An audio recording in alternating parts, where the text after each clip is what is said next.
निशा आणि दिशा दोघी जुळ्या बहिणी आज खूपच खुश होत्या. त्यांचं लहानपणीचं स्वप्न पूर्ण होणार होतं. निशा, आपली अशीच इच्छा होती ना की आपलं लग्न एकाच दिवशी व्हावं, पण आपण लग्न करून एकाच घरात जाऊ असं कधीच वाटलं नव्हतं. हो ना दिशा, आता आपल्या लग्नाचे सगळे फंक्शन्स एकत्रच होतील. आज आपलं हळदीचं फंक्शनही एकत्रच होणार आहे. निशा, दिशा, जा लवकर तयार व्हा. तुमची हळद आहे आज. आवरा लवकर. आजी बोलावतीये बाहेर. सगळ्यात आधी देवीची आरती करायची आहे आणि मग बाकीचे विधी. ठीक आहे आई, आम्ही दोघी तयार होऊन येतो. सगळे पाहुणे आले का ग? हो हो, सगळे पाहुणे आले, म्हणून तर तुम्हाला बोलवायला आले. या सौम्या, राधिका, गौरी कुठे राहिल्या काय माहीत. त्या तर म्हणाल्या होत्या की आपल्या हळदी फंक्शनला येतील म्हणून. निशा, तू राधिकाला का बोलावलंस? तुला माहितीये ना ती तुझ्याशी नीट बोलत नाही. मला तिचा स्वभाव अजिबात आवडत नाही. बाकी सगळ्या ठीक आहेत. मी पण माझ्या खास मैत्रिणींनाच बोलावलंय, सगळ्यांना नाही बोलावलं. राधिकाचं येणं मला अजिबात आवडणार नाही. बरं, आता बोलावलंय तर राहू दे, काही होत नाही. लग्नात मैत्रिणींना बोलवायलाच पाहिजे. आई, मी नाही बोलावलं तिला.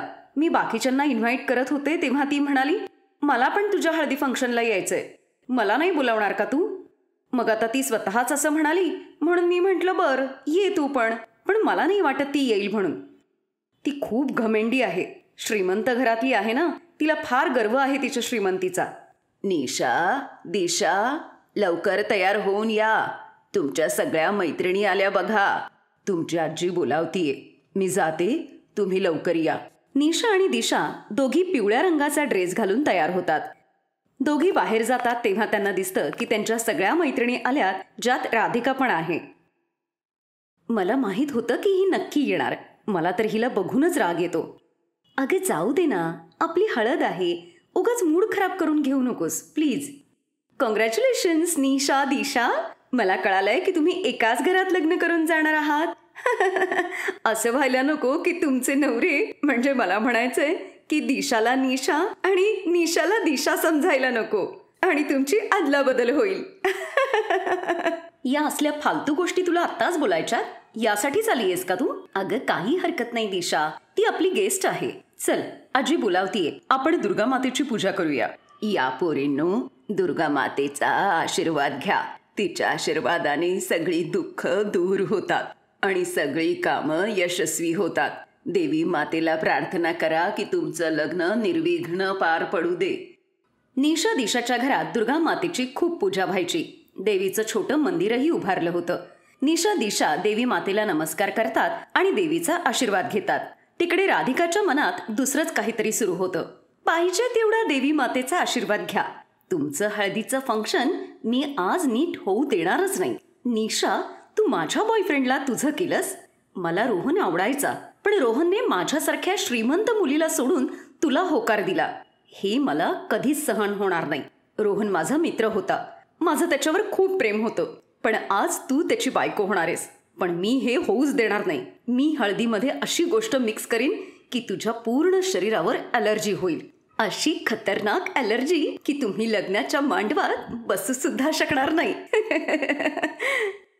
राधिका सगळ्यांची नजर चुकवून हळदीमध्ये एक ॲलर्जिक पदार्थ मिसळते. तिला वाटतं तिचा प्लॅन सक्सेस झाला, पण असं नव्हतं. सगळे लोक हळदीची गाणी म्हणण्यात बिझी होते. तेव्हाच निशा, दिशाची आई त्यांच्याकडे येते. मुलींनो, हळदीच्या आधी तुमच्या हातापायाला आणि कपाळाला हे तेल लावा. हा देवीचा आशीर्वाद आहे. यामुळे तुमचं रूप अजून खुलून दिसेल. ठीक आहे आई, खुलून तर तेव्हा येईल जेव्हा यांची ॲलर्जीतून सुटका होईल. चल ना राधिका, आपण डान्स करूया. बघ ना, ढोल वाजतोय. निशा आणि दिशाला आता हळद लावतील. हो हो, आपल्या लाडक्या मैत्रिणीचं लग्न आहे. आजच्या फंक्शनमध्ये तर मी खूप नाचणार आहे. मला कळत नाहीये की ही राधिका आज एवढी खुश का आहे. नाहीतर ही आपला किती तिरस्कार करायची. अगं चांगलं आहे ना, सुधारली असेल. आपलं फंक्शन तरी नीट पार पडेल ना. निशा आणि दिशाने ते तेल लावलं आणि हळदीचा विधी सुरू झाला.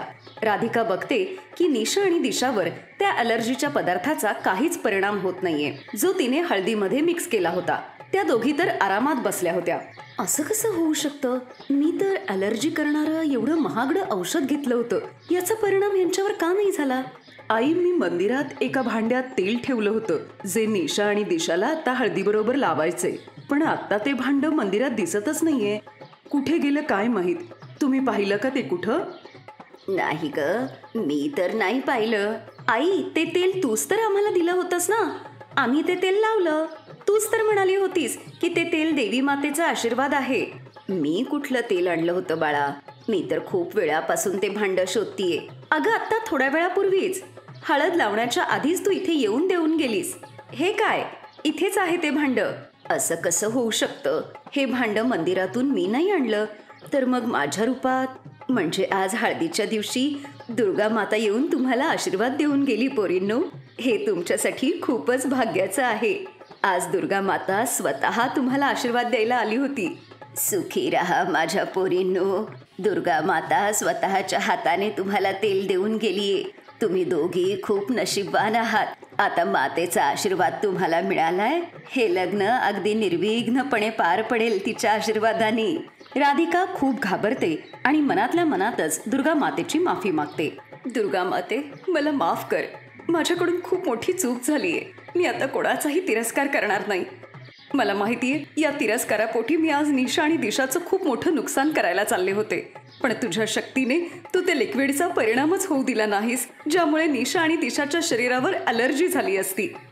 मला माफ कर माते, मी असं कधीच करणार नाही. राधिकाच्या डोळ्यात पश्चात्तापाचे अश्रू होते आणि देव अशा लोकांना लगेच माफ करतो ज्यांना आपल्या चुकांची जाणीव होते.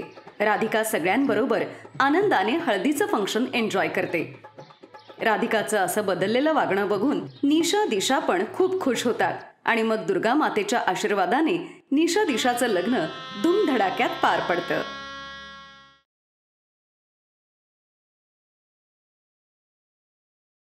एका वेळची गोष्ट. केशवपूर नावाच्या गावात सरला नावाची एक म्हातारी विधवा बाई आपल्या मुलगा आणि सुनेबरोबर राहत होती. सरलाची सून जया स्वभावाने खूप वाईट होती. ती रोज सरला बरोबर या ना त्या कारणावरून भांडायची. जयाचा नवरा किशन शहरामध्ये मजुरी करायचा, त्यामुळे तो कधी कधीच गावी यायचा. किशन शहरातून घर खर्चासाठी गावाला पैसे पाठवायचा, त्याबरोबरच 2 चिठ्ठ्याही पाठवायचा, एक आपल्या आईसाठी आणि एक आपल्या बायकोसाठी. पण जया सरलाचे पैसे देखील आपल्याजवळच ठेवून घ्यायची. असाच एक दिवस, हे सरला देवी आणि जयाजींच्या नावावरती मनी ऑर्डर आहे. हो हो, द्या द्या दादा, मला लवकर द्या. याच्यावर सरला देवींची सही लागेल आणि मगच मिळेल. आई आत्ता आराम करताय, द्या, मी त्यांचा अंगठा घेऊन येते. ए म्हातारे, लवकर या कागदावरती अंगठा लावून दे. दादा, मनी ऑर्डर आता मला द्या. जया सगळे पैसे आपल्याकडे ठेवते आणि स्वतःसाठी आणि बिट्टूसाठी खाण्यापिण्याच्या गोष्टी घेऊन येते. आई, मला खूप भूक लागलीये. हे बघ, मी तुझ्यासाठी काय काय खाऊ घेऊन आलीये ते. समोसा, कचोरी, पॅटीस, खूप काही आणलंय. चल आपण दोघं मिळून खाऊयात, खूप मज्जा येईल. अगं सुनबाई जया, मला खूप भूक लागलीये. सकाळपासून काहीही खाल्लेलं नाहीये. जरा थोडंसं काहीतरी खायला मिळालं तर.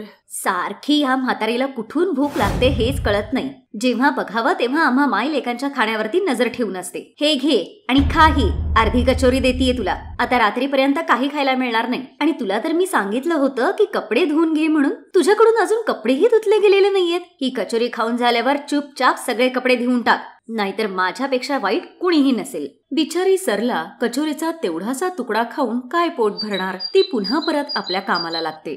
जयाचा नवरा शहरातून परत येणार होता. जयाला माहित होतं जेव्हा किशन सरलाला विचारेल तो तिला सगळे पैसे वेळेवर पाठवत होता ते तिला मिळत होते की नाही असा विचार करून जया थोडी घाबरते आणि ती सरलाला म्हणते, ए म्हातारे, जर तू तुझ्या मुलाला सांगितलंस की त्यांनी पाठवलेले पैसे तुला मिळत नाहीत तर माझ्याशी गाठ आहे हे लक्षात ठेव. ते तर एक दिवस राहून इथून निघून जातील. त्यानंतर मी जे तुझे हाल करीन ना, तू बघतच राहशील मग. त्यामुळे स्वतःच्या मुलासमोर दुखण्या खुपण्याची नाटकं करू नकोस. नाही सुनबाई, मी किशनला काही नाही सांगणार. आई, मी तुला जे पैसे पाठवत होतो ते तुला मिळत होते ना? अरे तुम्ही पण ना काय विचारत बसता. आईना मी अगदी बरोबर पैसे देत होते. हो ना आई? हे घ्या, गरम गरम भजी केले आहेत तुमच्यासाठी, खाऊन घ्या. किशन 2 दिवस राहून पुन्हा शहरात जातो. जया पुन्हा आपल्या मूळ रूपात येते. एक दिवस घरातलं सगळं काम करून सरला गिरणीमधून दळण घेऊन येत होती. तेव्हा अचानक तिला चक्कर येते. सायकल रिक्षातून चाललेली एक मुलगी तिला पाहते. अहो दादा, यांना उचलायला जरा माझी मदत करा. बिचारी कोण आहे माहित नाही. सुमन, हे तुझ्या बरोबर कोण आहे? अगं, या रस्त्यात बेशुद्ध होऊन पडल्या होत्या. मी त्यांना घेऊन आले इथे. या शुद्धीवर आल्या वाटतं. आता कसं वाटतंय तुम्हाला? मी बरी आहे ग मुली. तुझे खूप खूप उपकार मुली. अहो आजी, एवढं मोठा दळण्याचा डबा तुम्ही एकट्याच उचलून घेऊन चालल्या होत्या. तुमची मुलं किंवा दुसरं कोणी? सरलाच्या डोळ्यात पाणी येतं आणि ती रडू लागते. आजी, काही अडचण असेल तर तुम्ही आम्हाला सांगू शकता. मला वाटतं तुम्ही कुठल्या तरी अडचणीत आहात. काय सांगू पोरी, मी माझ्या आयुष्यातच हरलीये बघ. सरलाचा दुःखाचा बांध फुटतो आणि ती आपलं सगळं दुःख त्या दोन्ही मुलींना सांगते. आता या दुनियेत मला जगण्याची अजिबात इच्छा नाहीये बघ. आजी, असा विचार करू नका. तुम्ही असं नाराज होऊ नका. आता तुम्ही तुमच्या सुनेकडे परत जाऊ नका. तुम्ही इथेच आमच्याबरोबर राहा. मुली, तू खूप चांगली आहेस बघ. देव तुझं भलं करो. तू इथेच गावात राहतेस का? हो आजी, मी मेहंदीवाली आहे. मी मेहंदी काढण्याचं काम करते आणि आजूबाजूच्या गावात आणि शहरात मेहंदी काढायला जाते. अगं, मी पण हे काम शिकू शकते का? हो हो, का नाही, बिलकुल. आणि ही तर खूपच चांगली गोष्ट आहे. आमच्या ग्रुपमध्ये तुम्हीही याल. मी तुम्हाला मेहंदी काढायला शिकवेन. सरला आता त्या मुलींबरोबरच राहू लागली होती आणि काही दिवसातच ती खूप चांगली मेहंदी काढायला शिकली. तिकडे जया सरला खूप दिवसांपासून घरी आली नाही म्हणून जरा घाबरते. ही म्हातारी गेल्या कित्येक दिवसांपासून कुठे गायब झालीये? मला तर काही कळतच नाहीये. बिट्टूच्या बाबांनी आम्हाला अचानक शहरात बोलवलंय.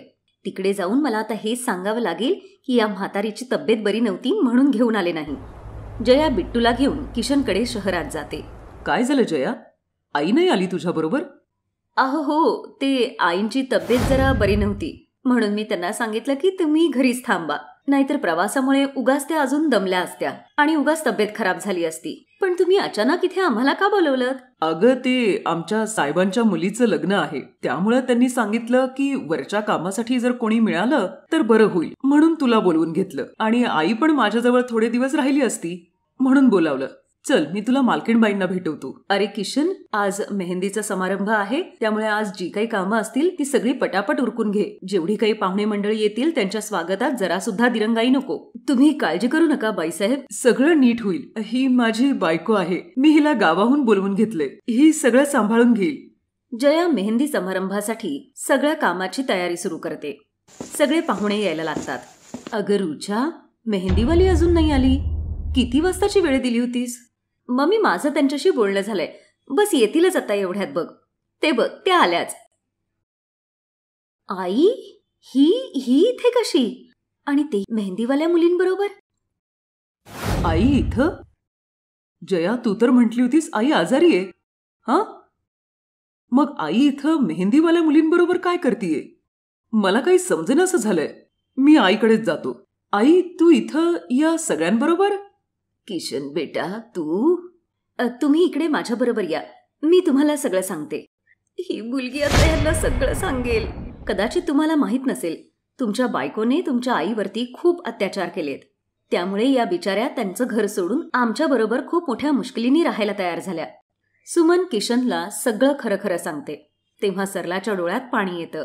किशन सगळ्यांबरोबर आपल्या घरी येतो तेव्हा, जया, तुला लाज वाटली पाहिजे. तू माझ्या आईबरोबर इतकं वाईट वागलीयस. तुझ्यामुळं माझ्या आईला दारोदारी भटकावं लागतंय. आता मी तुझ्याबरोबर एक क्षणही नाही राहू शकणार. बिट्टूला मी सांभाळीन. तू आत्ताच्या आत्ता तुझ्या माहेरी निघून जा. असं नका म्हणू. मी तुमच्याशिवाय कशी राहीन? मला माफ करा. मला माफ करा आई. माझ्याकडून चूक झाली. आई, मला माफ करा. किशन बेटा, मी कोणावरही नाराज नाहीये. जयाला तू माफ कर. चुका माणसांच्या हातूनच होतात बाळा. मी जयाला माफ केलंय. किशनजी, तुम्ही काळजी करू नका.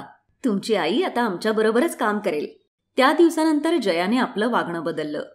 सरलाने मेहंदी काढणं नाही सोडलं. तिने आपलं मेहंदी काढण्याचं काम सुरूच ठेवलं. जयाला आता आपल्या चुकीचा पश्चात्ताप होत होता. ती पण आता सरलाची खूप काळजी घ्यायची. Best buddies.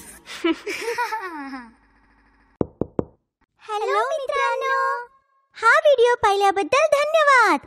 जर तुम्हाला हा व्हिडिओ आवडला असेल तर कृपया लाईक, सबस्क्राईब आणि कमेंट नक्की करा. आणि हो, शेअर करायला पण विसरू नका. अजून असेच मजेदार व्हिडिओ पाहण्यासाठी खाली दिलेल्या घंटीला दाबा. बघत रहा बेस्ट बडीज.